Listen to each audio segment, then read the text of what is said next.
Scoring bucks is dumb. Prove me wrong. There's a reason that I'll never score one of my deer ever again. The thing about scoring deer is, man, I think a lot of times it just takes the fun out of deer hunting, if I had to be honest. We're so consumed with what's going on social media or the outdoor channel, and quite frankly, we're not all in equal situations, so we shouldn't all be trying to have equal goals. And when you put a score on a deer, sometimes it almost, in my opinion, devalues them. Now, there's absolutely people that are going to disagree with that, and that's okay. I get it, I've been there. I just kind of got to a point in my career where I'm really enjoying the moment, and I don't care if that deer's 125 inches or if he's 175 inches. It's more about the hunt, how I found that deer, and how I ultimately harvested that deer. So like I said, there's a reason that I'll probably never score my deer again. And partially it's the social media, the what measuring contest. It's just like, for what? Who are you doing this for? At the end of the day, you're going hunting for yourself, to fulfill your own goals, and satisfying your own goals. So it doesn't really matter what anybody else is shooting. But even with that being said, that trend is constantly moving that direction where everybody needs to shoot a 150, a 140. Minimum, you got to shoot a Pope and Young. Oh, you're going to shoot that deer, you're going to shoot this deer.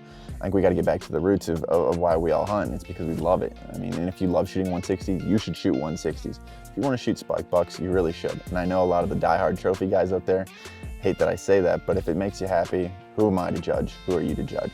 So here's the reason I'll never score a deer in my life again. I've been around a lot of deer, found a lot of places, killed a lot of deer, killed a lot of bucks. Pretty good at scoring deer, or at least taking a rough guess as to what a deer scores. But any of you with experience know that it all depends. When you're looking at a deer, it might be the angle. He might look like a 140 at this angle, and all of a sudden he turns his head on trail camera, oh, he's a 160, or oh, he's only a 120. Or the camera's up high, the camera's 6 feet high versus 3 feet high. That makes a difference how a buck looks. It's always hard to judge what a deer looks like. So I was out one day this past off season, and obviously I take deer hunting very serious. It's part of my job. So I was out, scouting, looking for potential prospects for the upcoming year, and I came upon a deadhead. Okay, and this deadhead was one of the bigger ones that I thought I've ever found. So I was super pumped about it. I started taking pictures, sent it to my buddies, sent it to my friends, sent it to my family, and being like, hey, just check out what I found. Like, this is cool. I mean, everybody finds them, but this was something I was pretty pumped about. Doing this for a living, I get excited over antlers, and whether that's right or wrong is for somebody else to decide, I guess. I don't know, but regardless, it gets me pumped up, even to find a deadhead, or a shed, or hunting a deer. It's all the same to me, or pretty close to it. So anyway, I'm out on this property, and I come upon this deadhead, and instantly in my head I'm thinking, this deer is going to push 160. He's a beautiful 10-pointer. He carries his mass well throughout his entire frame. He's at least in the 150s for sure. And like I said, just a good overall symmetrical buck. And I'm talking about gross score. So when I bring up symmetrical, I'm not net scoring him or anything like that. I think that nets are for fishing. And we've all heard that saying before. But anyway, I pick up this buck. I'm like, this buck is absolutely, this buck's going to be in the 150s to 160. Got the buck home, showed my wife, showed my buddy, and I put a tape to him. And that buck, and it still bothers me to this day, that buck scored significantly lower than what I assumed that he would score. I don't remember what the exact score was, but it was significantly lower. I taped him like time and time again, and I'm thinking to myself, did I screw this up? I'm looking up the Boone and Crockett scoring sheet, and although I'm not a professional scorer, I know I can get close. Within a couple inches, I would hope, at least. So I'm scoring them, and I'm taking pictures. I'm sending it to my buddies, and I'm like, what am I missing here? I wasn't missing anything. It's just that my judgment was off.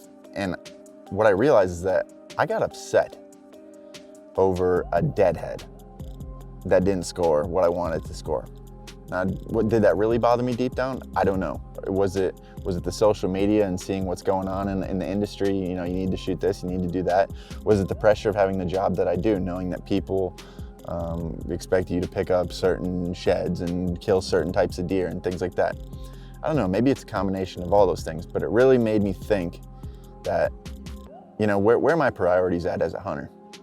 We all go through that phase where it's got to be a certain buck, it's got to be this, it's got to be that. And then you finally get to a point where it's more about enjoying the hunt. And don't get me wrong, I'm doing crazy things to track down big deer, and I'm going to do them on a consistent basis. I'm going to keep doing them. But when I get upset about the score of a deer, because a deer doesn't score something, and it was let alone, I mean, not even a deer I harvested, but just a deer that I picked up out of the woods, and that bothered me.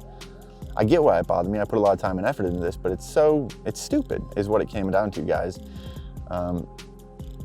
And like I said, I know people are gonna have different opinions on why we should or shouldn't score deer. At the end of the day, guys, it just left a bad taste in my mouth. When I see a deer in the woods now, prime example today, we bumped into a really nice buck and I said, hey, he's for sure 140s, he's a 150s deer. Deep down, I really don't care. When I put my hands on him or I even take that shot, that's the most important thing, and the finding him and the moments leading up to it. It's not about that score for me anymore. It's just about getting after good deer for the area that I'm in. And if I can consistently do that, I'm proud of myself as a hunter. But just that one scenario is all it took for me to really have that bad taste in my mouth, guys. So, like I said, I understand there's guys out there who are gonna be chasing 200, they're gonna be chasing 170, they wanna hit that Boone and Crockett mark. I also wanna, maybe hit some of those numbers at certain points in times, but not just for the number, but for the experience. And so, with that being said, guys, that's most likely the reason I'm never gonna put a tape on a deer ever again.